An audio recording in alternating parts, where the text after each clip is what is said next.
네, 국내 암 사망률 가운데 폐암이 무척 높은 순위에 있다고 합니다. 폐암의 주요 원인이라면 단연 흡연을 꼽을 수 있지 않을까라는 생각이 드는데요. 네, 그렇습니다. 네.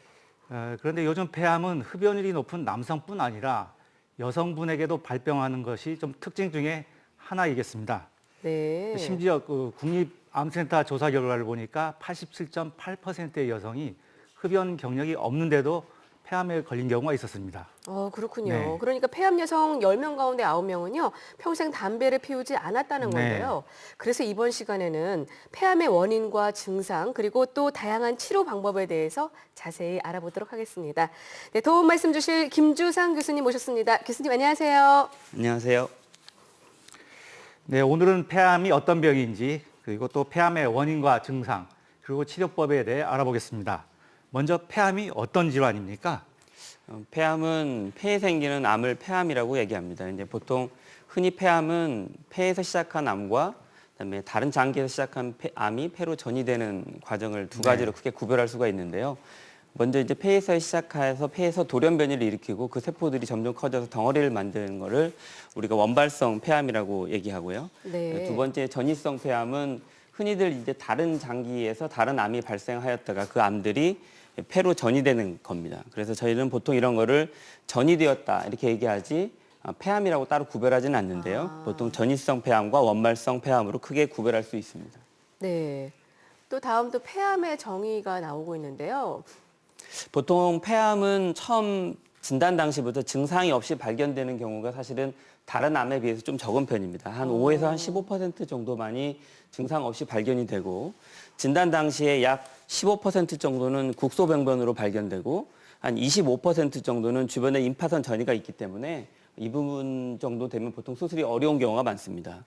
놀랍게도 한 55% 정도는 진단 당시부터 전이가 되어 있기 때문에 사실은 치료가 어려운 경우가 되게 많습니다. 대개 폐암 중에서는 비소세포 폐암이 초기 발견 시에 수술적 절제를 통해서 완치가 가능한데요. 그런 케이스가 한 20에서 25%밖에 안 되고 전체적으로 모든 폐암에서 5년 생존율이 한 14% 정도밖에 안 되기 때문에 사실은 굉장히 위험한 암이고 대부분은 진단 후에 1년 내에 사망하는 경우가 많아서 굉장히 무서운 암 중에 하나입니다. 그러네요. 근데 지금 비소세포 폐암이라고 하는데 제가 듣기로는 폐암도 여러 종류가 있다고 들었습니다. 예, 보통 폐암은 크게 두 가지로 나눌 수 있습니다. 첫 네. 번째는 비소세포 폐암과 소세포 폐암으로 구별을 하는데요. 네. 보통 비소세포 폐암은 전체 폐암의 약 85%에서 80%를 차지하고 소세포 폐암이 약 한 20%를 차지합니다. 이 비소세포 폐암은 좀 천천히 자라는 편이어서 우리 조기에 진단하면 수술적 치료를 통해서 완치를 기대할 수 있는 질병이기 때문에 적극적인 조기 진단이 좀 필요한 병이고요. 소세포 폐암은 진단 당시부터 수술이 어려운 경우가 굉장히 많습니다. 그리고 네. 아주 초기에 발견된 경우라 하더라도 온몸에 퍼져 있는 상태가 많기 때문에 처음부터 수술 방법보다는 항암 방사선요법이나 항암 치료를 통해서 치료를 하는 것이 소세포 폐암으로 알려져 있습니다. 네. 또 비소세포 폐암에도 또 여러 가지 또 암들이 있더라고요. 예, 폐암은 방금 말씀드린 것처럼 비소세포 폐암과 소세포 폐암으로 나뉘고 이 비소세포 폐암을 형태학적인 분류를 통해서 선암과 평평상피세포암, 대세포암, 기관지세포암 등으로 나누게 되는데요. 이런 분류들은 사실 과거 현미경적으로 병을 질병하고 구별할 때 썼던 방법이고 최근에는 이제 치료를 위해서 다양한 돌연변이 검사들을 하고 면역 치료의 대상이 되는지를 살펴서 다양한 세포학적 분류를 좀 새로 하기도 합니다. 네. 폐암의 경우에는 치료율이 낮기는 하지만 경우에 따라서는 치료가 가능한 경우도 있습니다. 네. 폐암은 크게 비소세포 폐암하고 소세포 폐암 이 두 가지로 나눠지는데요. 폐암이 도대체 얼마나 많은 환자를 괴롭히는지 그 유병률에 관한 자료도 있습니까? 예, 우리나라에서 그 국립암센터에서 조사한 자료인데요. 우리나라 10대 암 중에서 10만 명당 발생하는 비율에 대한 자료 조사입니다. 남성과 여성을 크게 구별해 보면 남성에서는 폐암이 3위 정도 하고 있는데요. 요즘 많이 늘고 있는 대장암과 거의 차이가 없는 정도이고요. 네. 여성에서는 한 5위 정도를 하고 있는데요. 실제로 흡연율이 매우 낮은 여성에서 5위 정도 하고 있다는 걸 생각해 보시면 생각보다 많은 여성들이 폐암에 걸리고 있다. 이렇게 생각하실 수 있습니다. 네. 다음 자료를 보시면 보통 성별로 분류를 보여주는 건데요. 남성과 여성의 자료를 보시면 남성에서는 약 13.7%, 여성에서는 약 6% 정도가 전체 암 환자 중에 폐암이 발생하고 있습니다. 네, 그렇군요. 자, 오늘은 폐암이 어떤 병인지 또 폐암의 종류와 원인 또 유병에 대해서 자세히 살펴보고 있습니다. 네, 폐암을 진단을 받았거나 혹은 치료 중이면서 고생하시는 분들을 위해 저희 생방송 닥터큐 내 몸을 말하다에서는 상담 전화를 운영하고 있습니다. 네, 폐암 진단이나 또 치료에 관해서 궁금한 점 있으신 분들은요, 언제든 전화 주시기 바라겠습니다. 네, 026938-2060, 026938-2060으로 전화 주시면 네, 무료 상담이 가능합니다. 닥터큐 내 몸을 말하다 지금부터 시작하도록 하겠습니다.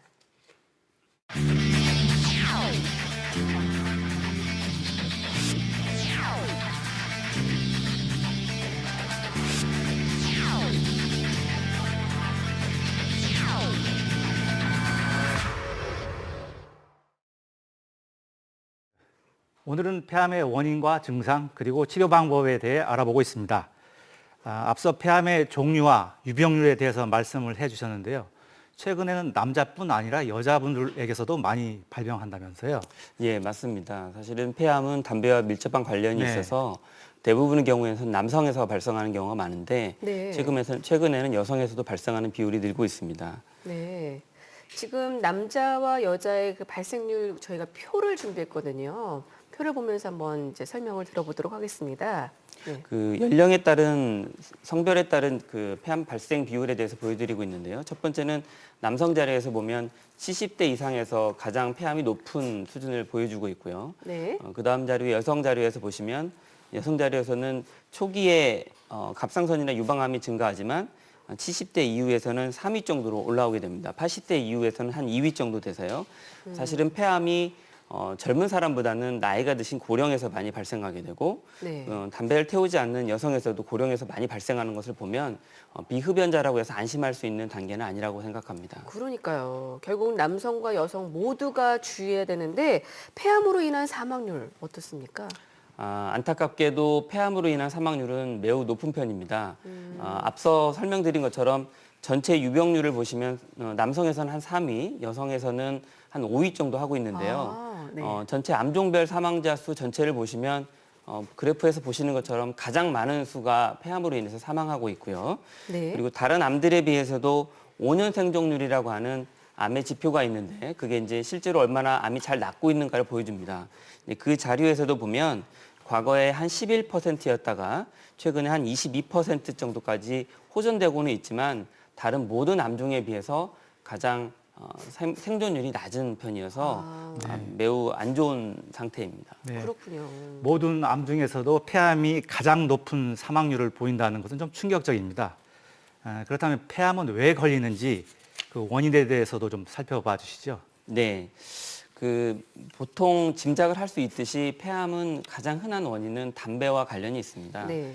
근데 이제 흡연 외에도 사실은 다양한 요소들이 폐암을 일으키는데요. 방금 이야기된 것처럼 노령 환자들이 많이 발생하고 노령 환자 중에서도 여성들이 폐암이 많이 발생하는 원인 중에는 유전적 소인이 있습니다. 국내의 한 자료에서는 한 50% 이상에서는 유전적 소인이 폐암과 관련이 있다는 보고들이 있고요. 우리가 알고 있는 이제 방사선이 노출되는 것도 폐암이 발생하는 위험 요인이 됩니다. 간혹 환자분들 중에는 엑스레이를 찍거나 CT 찍는 것들 때문에 폐암이 발생하지 않을까 하는 이제 우려와 염려도 있으신데 네. 사실은 그 정도의 방사선은 사실 폐암을 일으키지 않는 걸로 알려져 있습니다. 그 다행이네요. 외에 성면과 같은 어떤 건축물과 관련된 물질 때문에 폐암을 일으키는 경우가 있고요. 네. 그다음에 요즘 또 문제가 되고 있는 미세먼지나 공해 네. 이런 것들 때문에도 폐암이 발생한다는 보고들이 있습니다. 그래서 대도시에서 50년 이상 산 사람과 30년 미만으로 산 사람들 사이에 폐암 발생률이 차이가 있다는 보고들도 있고요. 그리고 또 옆에서 이제 담배를 태우는 것만으로 내가 직접 피지 않는다는 사실만으로도 폐암이 발생할 수 있고 일부는 바이러스와 관련된다는 보고들도 있습니다. 네.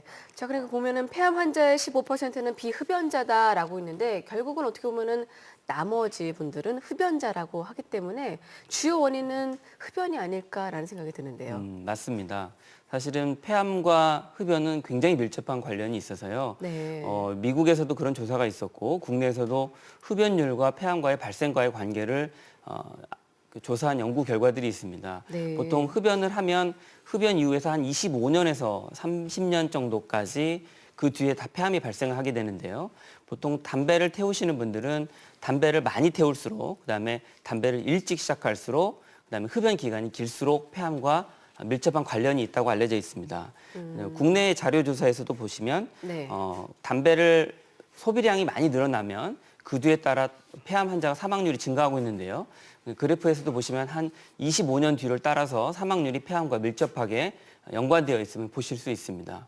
그래서 사실은 폐암을 예방하거나 하는 데서 가장 중요한 요소는 흡연율과 밀접한 관련이 있다고 생각합니다. 네. 자, 오늘은 폐암의 종류와 원인에 대해서 자세히 살펴보고 있습니다. 네, 저희 닥터큐 내 몸을 말하다에서는 시청자 여러분을 위한 상담 전화가 늘 열려 있습니다. 026938-2060, 026938-2060으로 전화 주셔서 무료 전화 상담 받아보시기 바라겠습니다.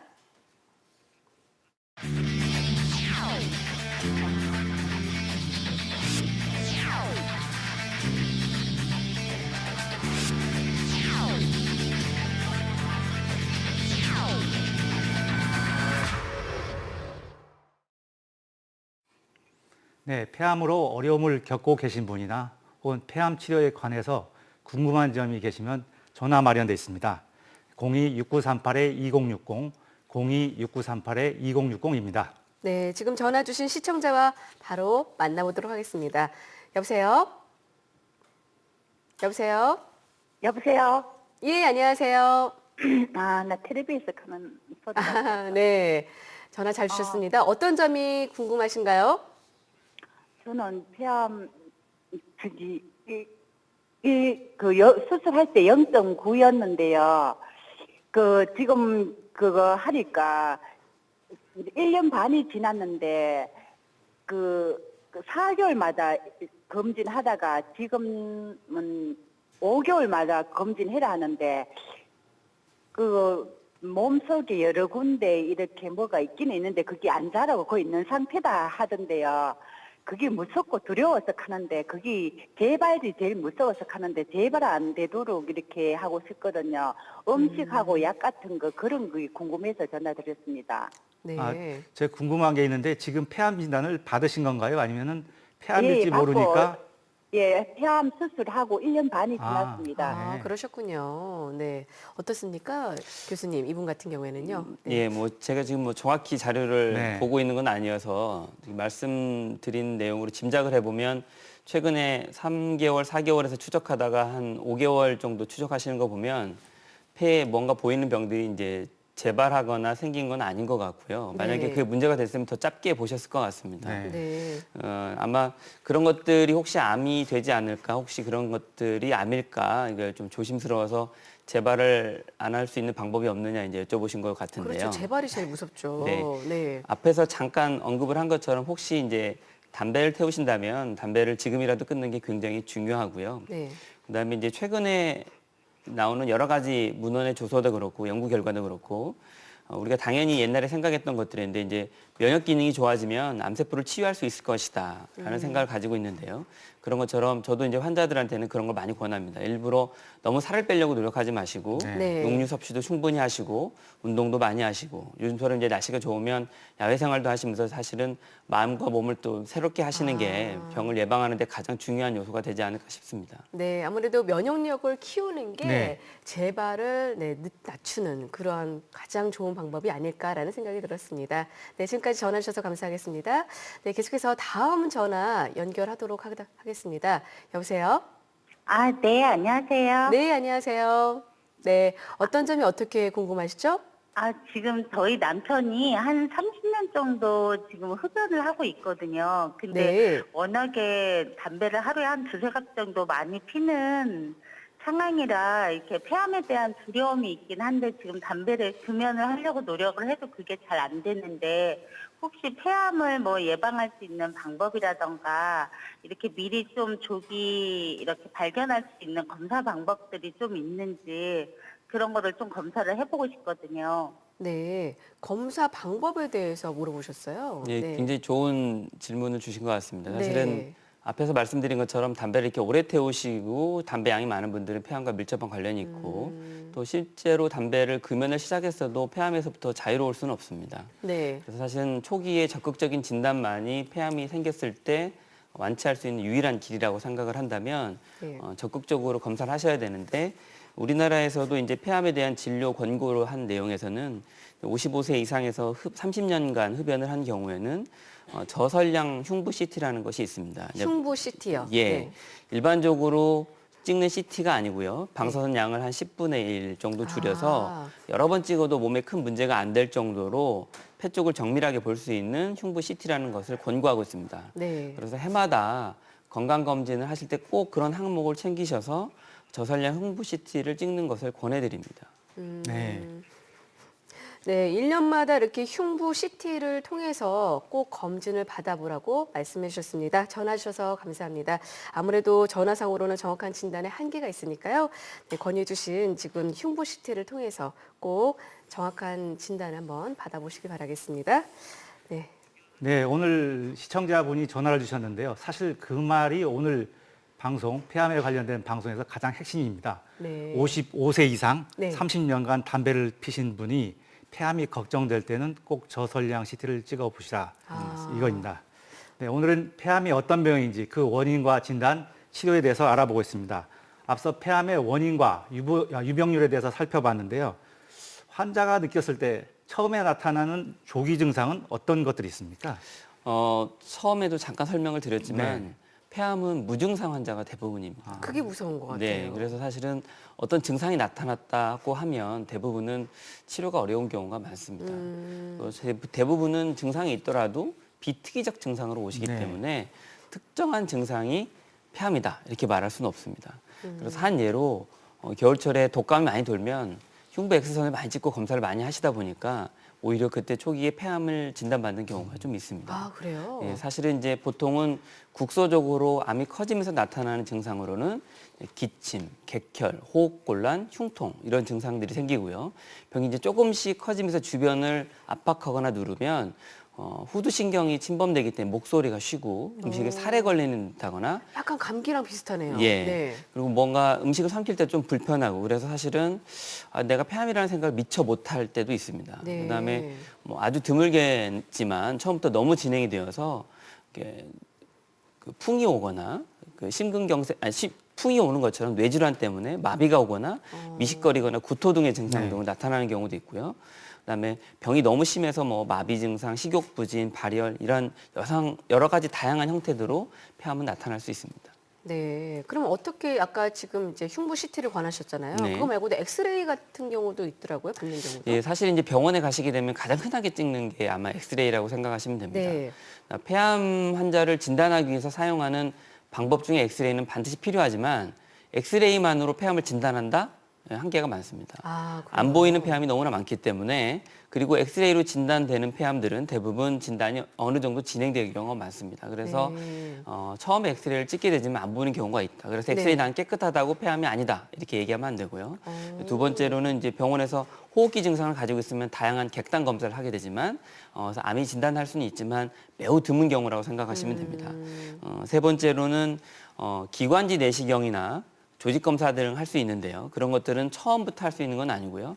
엑스레이나 CT 등에서 암이 의심되는 병변이 보이면 그 부위에 대해서 정밀한 조직 검사 등을 하기 위해서 할 수 있습니다. 네. 앞서 잠깐 언급한 것처럼 정확한 진단을 위해서는 보통 X선상에 문제가 보이거나 문제가 없더라도 의심되는 경우에는 적극적으로 CT를 좀 찍어보고 CT상에서 병이 의심되는 경우에는 조직 검사 등을 통해서 암을 진단할 수 있습니다. 네, 조금 전에 전화 주신 분 같은 경우에는 네, 흉부 X선뿐만 아니라 사실은 이제 맞습니다. CT를 통해서 정확한 검진을 받아보는 게 필요하지 않을까라는 생각이 드는데 그럼 어떻습니까? 어떻게 좀 치료를 해야 될까요? 네. 이제 보통 폐암은 치료하는 걸 크게 세 가지 정도로 나눌 수 있습니다. 네. 초기에 발견되는 경우에는 수술적 방법이 가능하고요. 네. 그다음에 중간에는 항암 치료를 사용하기도 하고요. 또 네. 경우에 따라서는 방사선 치료를 사용하기도 합니다. 그게 크게 요약하면 폐암은 수술, 항암요법, 방사선 치료 세 가지로 설명을 할 수 있는데요. 초기에 발견되는 1, 2기에서는 수술적 치료를 주로 하게 되고요. 그다음에 3기 근처에서는 항암, 방사선 동시치료요법을 주로 사용하게 됩니다.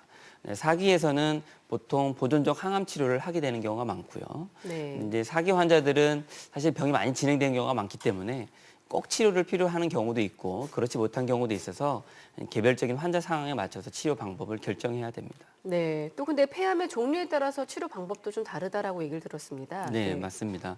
그 소세포 폐암은 처음 진단됐을 때도 수술이 어려운 경우가 많고요. 네. 그런 경우엔 주로 항암 치료나 항암 치료와 방사선 치료를 동시에 하는 치료를 많이 하게 됩니다. 초기에 진단하는 거는 대개 수술 비소세포 폐암에서는 천천히 진행하기 때문에 조기 발견하는 경우에는 수술로 완치가 가능한 경우가 많습니다. 그래서 1기, 2기, 3기의 일부에서는 수술로 완치가 되는 수술을 할 수 있고요. 그다음에 3기 후반과 3기 일부에서는 항암 방사선 치료를 하게 됩니다. 그다음에 4기에서는 항암 치료를 주로 하게 되고요. 그다음에 소세포 폐암에서는 항암 치료를 주되게 하는 치료 방법을 사용하고 있습니다. 네. 소세포 폐암 같은 경우는 조금 더 설명을 주신다면요. 네, 소세포 폐암은 처음부터 수술이 안 되는 병이기도 하지만 네. 항암 치료와 방사선 치료에 굉장히 반응을 잘하는 병입니다. 그래서 사실은 비소세포 폐암보다 어떤 부분에서는 완치 가능성도 있는 부분이 있는데요. 드물게는 항암 치료와 방사선 치료를 통해서 완치되는 경우가 있기 때문에 비소세포 폐암이라 할지라도 처음부터 너무 실망하지 마시고 적극적인 치료를 하는 것을 권해드립니다. 네. 전체적으로는 항암 치료를 하시고 난 다음에 반응이 많이 좋은 경우에는 예방적 뇌 방사선 치료를 통해서 재발률을 떨어뜨리고 완치율을 높이려고 하는 치료들이 시도되고 있고 일부 환자들은 완치가 되고 있기 때문에 사실은 비소세포 폐암에서도 적극적인 치료를 할 수 있으면 하시기를 권해드립니다. 네. 네, 폐암의 치료 방법으로 수술과 항암요법 그리고 방사선 치료에 대해서 알아봤습니다. 특히 이 중에서 최근에 가장 많이 발전한 분야가 바로 항암 화학요법이라고 할 수 있습니다. 이 항암 화학요법은 소세포암의 주된 치료 방법이기도 한데 항암요법에 대해서 좀 자세히 알아볼까요? 네, 항암 치료는 최근에 정말 많이 변했습니다. 네. 많은 분들이 알고 있는 항암 치료는 보통 많이 힘든 치료다 이렇게 알고 있는데요. 머리도 맞아요. 빠지고 미식거리고 토하고 밥을 못 먹는다. 그래서 힘들게 하는 치료도 알고 있는데 이제 의사들은 그런 거를 세포 독성 항암제라고 분류합니다. 네. 최근에는 이런 세포 독성이 없는 항암제들을 주로 많이 사용하는데요. 뭐 돌연변이 치료를 한다거나 면역 치료 등을 하는 방법들이 있고 근데 그것이 안 되는 경우에는 세포 독성 항암 치료를 합니다. 아마 이런 세포 독성 항암 치료는 비소세포암의 주된 치료 방법인데요. 이 비소세포암에서는 사용하는 항암제들은 세포독성 항암제를 사용하고 이 세포독성 항암제는 한 달에 한 번 정도씩 주사를 맞고 그걸 2회나 3회, 즉 2달에서 3회 정도 치료를 한 이후에 반응 평가를 해서 그 반응이 얼마나 좋은지 그다음에 계속 그 약물 치료를 할지 등을 진행을 하는 것을 결정을 하게 됩니다. 네. 또 주기는 몇 주마다 이렇게 받아야 되나요? 약물마다 조금씩은 다르지만 네. 보통 최종적으로는 4주기를 목표로 하는데요. 네. 2주기에서 3주기마다 치료한 이후에 반응을 보고 반응이 좋은 분들은 4주기에서 6주기까지 치료를 해서 보통 완료를 하게 됩니다. 항암 치료를 하게 되면 세포독성 항암제 같은 경우에는 많은 부작용이 있는데요. 부작용 중에는 항암제를 사용하면 암세포만 죽는 건 아니고 암세포와 같이 우리 몸에 있는 정상적인 세포나 면역세포가 함께 죽게 됩니다. 그래서 점막이 상하게 돼서 점막염이 오고 그것 때문에 설사를 하게 되고요. 식욕부진이 오고 일부에서는 면역력이 극도로 떨어져서 폐렴이 오면 사망에 이르는 위험한 합병증까지 발생합니다. 그래서 항암 치료를 할 때는 굉장한 주의를 요하고 그거에 대한 교육도 좀 필요하다고 생각이 됩니다. 네, 항암요법의 부작용도 있군요. 자, 지금 이렇게 폐암으로 인해서 많은 얘기를 나누고 있습니다. 폐암과 관련해서 궁금한 점 있으신 분들은요, 026938-2060으로 전화 주시기 바라겠습니다. 네, 지금 많은 분들께서 상담 전화를 주고 계시는데요. 전화 주신 시청자와 만나보도록 하겠습니다. 여보세요? 네, 여보세요? 네, 안녕하세요. 네, 안녕하세요. 수고하십니다. 네, 감사합니다. 어떤 제가- 점이 어떻게 궁금하시죠? 네, 제가 한 3년 전에 폐암 말기 진단을 받았고요. 아, 그러셨군요. 네. 그리고 지금 그 항암 수술은 안 되고 약물 치료를 받고 있거든요. 그래서 한 두 달 전에 그 병원에서 그 폐암 약물 안 받는 그런 반응이 나온다는 거죠. 네. 그 면역력이라고 그러는가요? 뭐 약물 효과가 없다고. 내성이 생겼다고 이렇게 혹시 얘기를 네네네네. 할 수 있을까요? 네, 그런 상태에 있는데 제가 질문 드리는 요점은요. 그 전에 작년 겨울에도 굉장히 불편했거든요. 그래도 이런 일반적인 진단이 아니고 겨울에 추울 때 뭐 환경이 변하면 신체 건강 상태가 좀 떨어지는 일반적인 그 증상이 있는지 한번 여쭤보고 싶어서 전화드렸습니다. 네. 지금 지금 말기라고 진단을 폐암 받으셨고요. 치료에 잘 반응하지 않는 경우에 일반적인 증상을 궁금해하시는 것 같은데요. 네. 지금 제 질문 정확히 좀 이해가 좀 추울 때. 추울 때? 겨울에요. 네. 예, 추울 이제 때 악화되는 증상을 말씀을 하시는 건가요? 네, 그 활동을 못 하겠어요. 뭐 제가 이해하는 만큼으로 일단 좀 설명을 네. 드리겠습니다. 네, 이제 네, 항암 네. 치료를 하셨거나 하시는 중 혹은 예, 타세바 복용하고 있거든요. 예, 탈세바 복용하고 계시는군요. 네. 예, 이제 사실은 그 탈세바라고 하는 약은 이제 돌연변이를 치료하는 최신 네. 항암제인데요. 이제 기존의 항암제에 비해서 부작용이 적은 건 사실이지만 그래도 일반적인 정상세포에 영향을 좀 주게 됩니다. 네. 그래서 사실은 영양 상태가 좀 떨어지는 경우가 많고요. 점막염이나 피부염이 많이 발생하기 때문에 외부 환경과 온도에 따른 변화가 좀 많이 생깁니다. 특히 추운 겨울철에는 바깥의 온도 차이나 이런 증상, 그다음 그런 것들 때문에 점막의 손상 때문에 사실은 음식물 섭취도 좀 부족하게 되고 감기 같은 증상도 좀 잘 걸리고 폐렴도 잘 걸리는 증상이 생깁니다. 면역 기능이 떨어진다기보다는 우리 몸의 방어 기전이 좀 약화가 돼서 생기는 경우가 많아서 네. 사실은 컨디션이 조금 좋을 땐 많이 영양 섭취를 좀 더 적극적으로 하길 권해드리고요. 공기 변화가 심하거나 겨울철 같이 독감이나 바이러스가 돌 때는 외출을 좀 삼가하시는 게 오히려 몸을 지키시는 데 훨씬 더 네. 도움이 될 것 같습니다. 너무 무리하게 건강을 지키기 위해서 운동하시거나 야외활동하시는 게 오히려 해가 될 수도 있을 것 같습니다. 네, 그 때에 따라서 조금 더 내 몸을 위해서 좀 다르게 네. 반응을 해야 된다라고 말씀을 주셨습니다. 전화 주셔서 감사하겠습니다. 네. 네. 자, 근데 이렇게 항암요법이잖아요. 네. 근데 암 환자들에게는 많이 익숙한 치료법인데 이렇게 폐암 치료 사례가 좀 있을까요? 네, 제가 폐암 치료한 사례를 하나 준비해 왔는데요. 이분은 이제 70대 초반 남성 환자분인데 네. 처음 진단했을 때는 폐암 중인 이제 3기 후반부였습니다. 보통 항암 방사선 치료를 하거나 항암 치료만으로 치료를 하게 되는데요. 환자분은 사진에 보시는 것처럼 항암 치료 위에 오른쪽, 그러니까 여러분들 보실 때는 왼쪽 화면이죠. 화면의 왼쪽 위에 하얗게 보이는 둥그런 병변이 있는데 그게 좀 사라진 걸 볼 수 있고요. 항암제 6차례 한 다음 X선 사진입니다. 그 다음 사진 보시면 아마 조금 더 잘 보이실 텐데요. 사진 보시면 약간 어두운 색으로 보이는 하얀색 보이는 병변 옆에 네. 항암 치료 전과 후를 비교해 보시면 혹처럼 보이는 부위가 거의 사라져서 정상처럼 보이는 걸 확인할 수 있습니다. 시청자분들 위해서 말씀드리면은 왼쪽 사진의 왼쪽 부위입니다. 네. 네. 예. 그 전보다 확실히 좋은 걸 볼 수 있고요. 다음 사진 보시면 아마 훨씬 더 잘 보이실 네, 텐데요. 잘 보이는 네네네. 거예요. 네, PET-CT라고 하는 건데요. 암세포가 아마 붉게 보이기 때문에 그 전에 비해서 거의 다 사라지고 지금 아주 소량만 남아 있는 걸 확인할 수 있습니다. 사실은 이제 항암 치료에 대해서 부정적 생각을 가지고 계신 분도 있는데요. 사실은 항암 치료는 반응률이 더 높기 때문에 물론 반응하지 않는 분도 있지만 반응하시는 분들은 이렇게 좋은 반응을 갖는 경우도 있기 때문에 의사들이랑 상의를 해서 적절한 판단을 하시는 것이 도움될 거라고 생각이 됩니다. 네. 저희가 준비한 이 폐암 환자 치료 사례는 상당히 좋은 경우에 속합니다. 환자분들께서는 지역의 전문의와 자세하게 상담을 하셔서 정확한 치료에 임하시기 바랍니다. 아무래도 최근에 항암요법제들은 부작용이 적지만 그래도 부작용이 있겠죠. 어떤 부작용이 있습니까? 항암제는 많은 부작용이 있습니다. 아까 말씀드린 것처럼 면역 기능이 떨어지는 게 사실은 가장 큰 문제가 되고요. 사실은 기존의 항암제에 대한 부작용에 대한 염려보다는 저는 오늘 이제 좀 새로운 항암제에 대한 얘기를 좀 하고 싶은데요. 네. 앞서 질문하신 분처럼 표적 치료 항암제를 사용하시는 분도 있고 최근에는 새로운 이슈가 되고 있는 게 이제 면역 치료 항암제라는 겁니다. 그러니까 우리 몸의 암세포가 면역 세포의 활동을 피해서 암이 발생한다는 것을 밝혀냈고 그렇죠. 그런 것을 피해내는 방법들을 약물로 개발해서 면역 세포가 항암 치료를 할 수 있도록 하는 방법들입니다. 그래서 그런 치료들은 기존에 비해서 훨씬 항암제 부작용이 적기 때문에 너무 염려하지 않고 치료하실 수 있습니다. 네, 알겠습니다. 네, 생방송으로 보내드린 닥터큐 내 몸을 말하다 김주상 교수와 함께 폐암에 대한 말씀 나눠봤습니다. 오늘 도움 말씀 감사합니다. 감사합니다.